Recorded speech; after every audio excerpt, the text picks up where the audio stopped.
మీ అందరినీ ఇక్కడ కూర్చోబెట్టడానికి ప్రధాన కారణం ఏంటంటే మీ అందరికీ ఆ భగవంతుడి ప్రసాదం ఇద్దామనే ఉద్దేశంతో కూర్చోబెట్టాం. భగవంతుడి ప్రసాదం ఇక్కడ ఎందుకు ఇస్తారండి? అది టెంపుల్స్లో కదా, చర్చిల్లో, మసీదులు ఇస్తారు, కానీ హాస్పిటల్లో ఎవడో భోజనం పెట్టరు కదండి అనొచ్చు. ఎందుకంటే మిమ్మల్ని అందరినీ తీసుకొచ్చింది భగవంతుడే.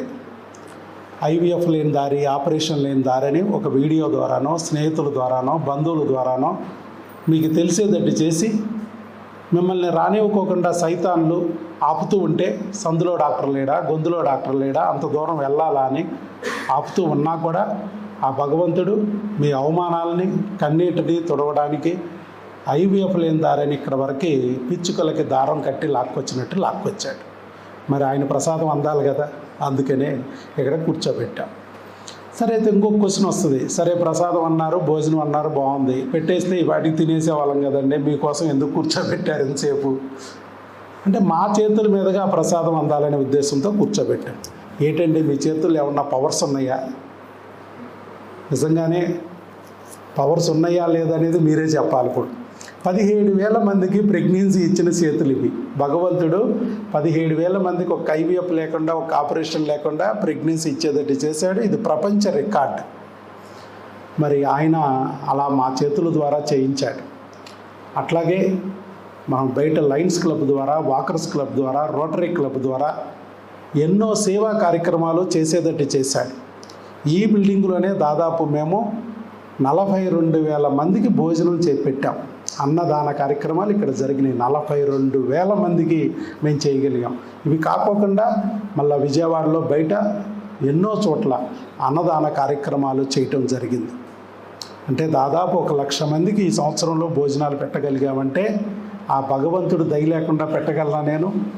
అలాగే లేడీస్కి కుట్టు మిషన్లు ఇవ్వడం, గ్రైండర్లు ఇవ్వడం, అలాగే పిల్లలకి స్కూల్కి వెళ్ళే పిల్లలకి సైకిళ్ళు ఇవ్వడం, కాలేజీ పిల్లలకి ఫీజులు కట్టడం, కాళ్ళు లేని వాళ్ళకి కృత్రిమ కాళ్ళు అందించడం, విలేజ్ల్లో పెద్దవాళ్ళు కూర్చొని మాట్లాడుకోవడానికి వీలుగా చెట్ల కింద బల్లలు ఏర్పాటు చేయడం, బెంచీలు ఏర్పాటు చేయడం, సిమెంట్ బెంచీలు, ఇలాంటి ఎన్నో కార్యక్రమాలు ఆ భగవంతుడు నాతో చేయించాడు.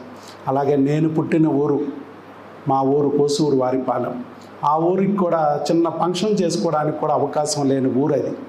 మా ఊరికి బస్సు లేదు, ట్రైన్ లేదు, పైన ఆకాశం వెంక చూసినా విమానం కనపడదు. ఒక చిన్న కుగ్రామం. ఆ కుగ్రామంలో కూడా ఫంక్షన్ చేసుకోవడానికి హాల్ లేదని చెప్పి మరి హాలుని మేము అక్కడ డెవలప్ చేసి మరి ఊరు వాళ్ళందరూ ఉపయోగించుకోవడానికి అనుకూలంగా కొన్ని లక్షలు ఖర్చు పెట్టి అక్కడ చేయగలిగామంటే ఇదంతా భగవంతుడు మాతో చేయిస్తే చేసి. ఈ చేతిలో పుణ్యఫలం పెట్టాడు భగవంతుడు.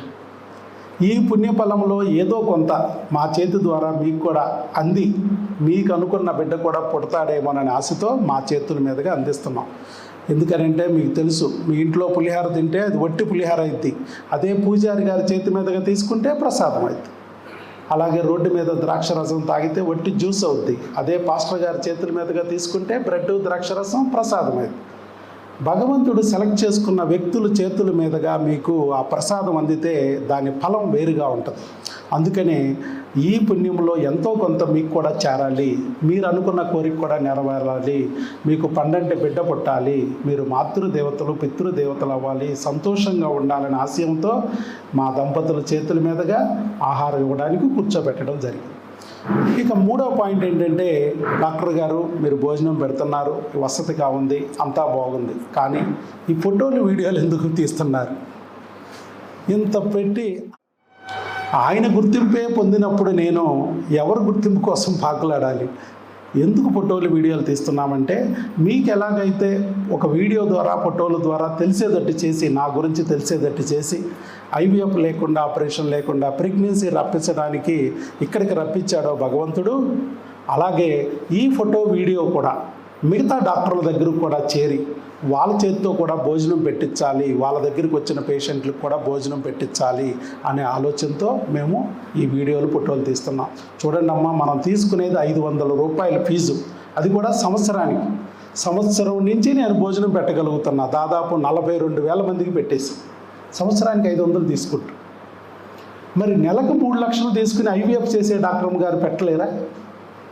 పెట్టచ్చా పెట్టకూడదా? మరి ఎక్కడన్నా పెడుతున్నారా? ఎందుకని అంటే భగవంతుడు ఆ దారి చూపించాలి. మరి అలాంటి మంచి మనసు ఉన్న డాక్టర్లు చాలామంది ఉండొచ్చు, కానీ ఆలోచన వచ్చి ఉండకపోవచ్చు.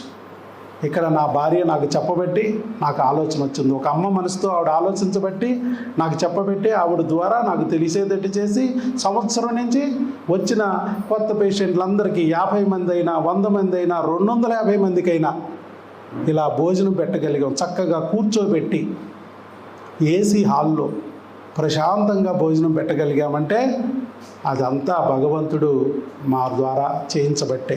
అంటే ఆయన నన్ను గుర్తించాడు. ఇంకెవరు గుర్తింపు కోసం పాకులాడాలి? ఇప్పుడు చూడండి, మీరు భోజనం టైంకి మిమ్మల్ని బయటికి పంపించామనుకో ఎంత ఇబ్బంది పడతారు. ఎక్కడో దూరాల నుంచి వచ్చారు, తినకొస్తారు, ఆటోలు ఎక్కి బస్సులు ఎక్కి డాక్టర్ గారి దగ్గరికి వస్తారు. ఆయన చూస్తాడు, టెస్టులు రాస్తాడు, ఆ టెస్ట్ రిపోర్ట్స్ రావాలి, మందులు రావాలి. ఇవన్నీ ఏదప్పుడు పొద్దున వస్తే సాయంత్రం అయింది. ఎక్కడికి వెళ్ళినా ఇదే తంతు. మధ్యాహ్నం ఆకలేస్తుంది. వాళ్ళు హోటల్ కానీ పంపించారనుకోండి, ఊరు కాని ఊరిలో హోటల్ ఎత్తుక్కుంటూ దారి తప్పచ్చు, వర్షంలో తడవచ్చు, ఎండలో ఎండొచ్చు, దొరికిన బడ్డీల దగ్గర ఏది పడితే తిని ఆరోగ్యం పాడు చేసుకోవచ్చు. లేదా మీరు అక్కడ లేట్ అయిపోయి తిరిగి వచ్చేటప్పటికి డాక్టర్ గారు ఇంటికే పోవచ్చు. అదే డాక్టర్ గారే తెప్పించి ఇక్కడ పెడితే మీకు ఎంత సౌకర్యవంతంగా ఉంది. చక్కగా మీ పని ఏంటో చూసుకుని మీరు వెళ్ళొచ్చు. అందుకని మిగతా డాక్టర్లు కూడా ఇలా వాళ్ళ దగ్గరికి వచ్చిన పేషెంట్లు కూడా ఇలా భోజనం పెడితే ఎంతో వసతిగా ఉంటుంది. 1000 మైళ్ళ ప్రయాణం కూడా మొదటి అడుగుతోనే స్టార్ట్ చేస్తారు. అలాగే మా దంపతుల చేత భగవంతుడు స్టార్ట్ చేశాడు. ఇది ఈ రాష్ట్రంలోనూ, ఈ దేశంలోనూ, ఈ ప్రపంచంలోనూ ఒక కొత్త మార్పుకి శ్రీకారం చుట్టాలి. ప్రపంచంలో ఏ గుడికి వెళ్ళినా మీకు ప్రసాదం దొరికింది. మరి డాక్టర్ని కూడా దేవుడిగా భావిస్తే సమాజం మంది. మరి ఏ డాక్టర్ దగ్గరికి వెళ్ళినా కూడా భోజనం దొరకాలి. అలా అవ్వాలనేది మా కోరిక. అందుకుగానే ఈ ఫోటోలు వీడియోలు తీస్తున్నామమ్మా. అంతకన్నా మించి ఏం కాదు.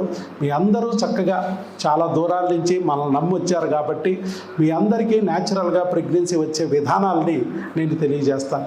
మన దగ్గరికి చాలామంది వస్తున్నారు, ఎన్నో రకాల సమస్యతో వస్తూ కూడా తేలిగ్గా ఈజీగా ప్రెగ్నెన్సీ పొందుతున్నారు. ఇవాళ కూడా ఒక 5-6 ఉన్నారు ప్రెగ్నెన్సీ వచ్చిన వాళ్ళు. రకరకాల సమస్యలతో వచ్చి మీరు కూడా భోజనం తిన్నారు